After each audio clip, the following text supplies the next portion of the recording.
Bilarmidingiz, Rolls-Royce bo'lish uchun birgina marketing fishkasidan foydalangan. Lekin Rolls-Royce hech qachon o'zini reklama qilmagan. Biz qimmat brendmiz, biz premium klass mashinalar ishlab chiqazamiz deb hech qachon aytmagan.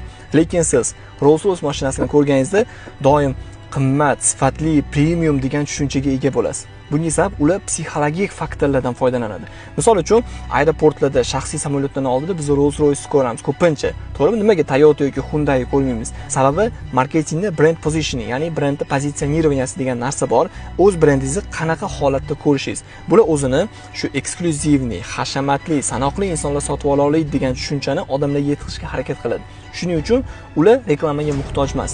Lekin mana Hyundai, Toyota'larni aytsak, ko'pincha oilaviy, komfort, do'stlar orasida foydalaniladigan doimiy mashina sifatida ko'rsatiladi. Xuddi shu narsani siz ham o'z biznesingizda ishlatishingiz mumkin.